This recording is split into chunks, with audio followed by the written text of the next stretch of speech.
আজ বিকেলে আমরা 4 জায়ে মিলে বেরিয়ে পড়েছিলাম কলকাতার জীবন্ত কালী শ্যামসুন্দরী মায়ের দর্শনের জন্য। অনেক দিন ধরেই সোশ্যাল মিডিয়ায় অনেক বন্ধুকে পোস্ট করতে দেখেছি। সেই দেখে আমার মনটাও খুব চেয়েছিল কি মায়ের দর্শন একবার করে আসব, যেহেতু আমার শ্বশুরবাড়ি থেকে খুবই কাছে। আর তার উপরে আজ ছোট যা হঠাৎ ফোন করে বলল, আমরা সবাই মিলে ঠিক করেছি চলো গিয়ে বিকেলে মায়ের দর্শন করে আসি। সঙ্গে সঙ্গে আমিও রেডি হয়ে গেলাম মায়ের দর্শনের জন্য। যাবার আগে মায়ের জন্য মিষ্টি, ফুল, মালা সমস্ত কিছু রাস্তাতেই কিনে নিয়েছিলাম। আর বড় যা বলল যে এই মাকে নাকি চাল কলা দিয়ে পুজো করা হয়। এই মন্দির হলো সুকিয়া স্ট্রিটের রামমোহন হলের ঠিক পেছনে। আমার শ্বশুরবাড়ি থেকে খুব কাছে বলে আমরা যারা ঠিক করলাম মায়ের ওখানে আমরা হেঁটে হেঁটেই যাব। তো সবাই মিলে আমরা গল্প করতে করতে মায়ের ওখানে পৌঁছে গেলাম। এই শ্যামসুন্দরী মা কলকাতার জীবন্ত কালী নামে পরিচিত। মাকে নিয়ে অনেক অলৌকিক ঘটনাও কথিত আছে।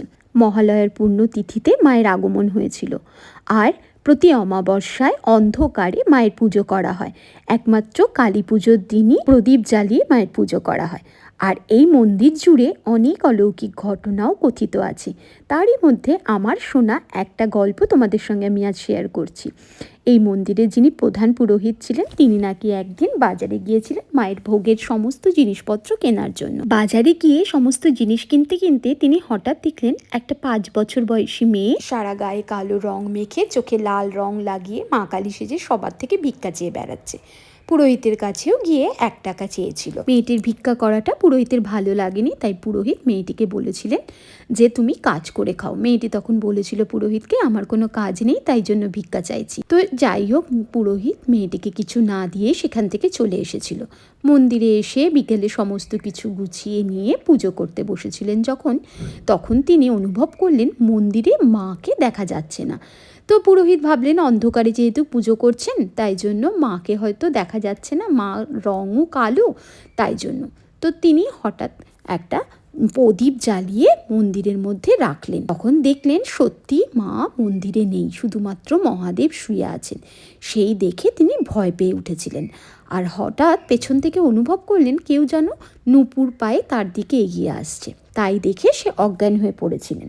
আর অজ্ঞানের মধ্যেই স্বপ্ন দেখেছিলেন যে মা তাকে বলছে, আমি শুধু ধনীদের মা না, আমি গরিবদেরও মা। আমাকে অনেক জিনিস নয়, শুধু কেউ যদি চাল কলা দিয়েও পুজো দেয় আমি তাতেই সন্তুষ্ট। আর তারপর থেকেই মাকে এই মন্দিরে সবাই চাল কলা দিয়ে পুজো দেয়। মন দিয়ে মাকে যদি ডাকা যায়, মা নাকি কোনো ভক্তকে খালি হাতে ফেরান না। আর সব থেকে আশ্চর্য ব্যাপার, পুরোহিতের যখন জ্ঞান ফিরেছিল মায়ের মূর্তির দিকে তাকিয়ে দেখে মায়ের পায়ে কাদা। তখনই পুরোহিত বুঝতে পেরেছিল ওই যে বাজারে মেয়েটিকে দেখেছিল সেটি কোনো মেয়ে ছিল না, মা স্বয়ং ছিল। তারপর থেকে এই মন্দিরে মায়ের পুজো করা হয়। আমরাও মন্দিরে পৌঁছে প্রথমে মায়ের দেওয়া পুজোর ডালাগুলো একজনের হাতে জমা দিলাম নামগোত্র দিয়ে। তারপর সেখান থেকে মায়ের দর্শন সেরে অঞ্জলি দিয়ে চলে এসেছিলাম। আমরা যদিও অনেক আগে পৌঁছে গিয়েছিলাম, 6:30 থেকে ছিল মায়ের আরতি, আর তারপরে ছিল ভোগ বিতরণ।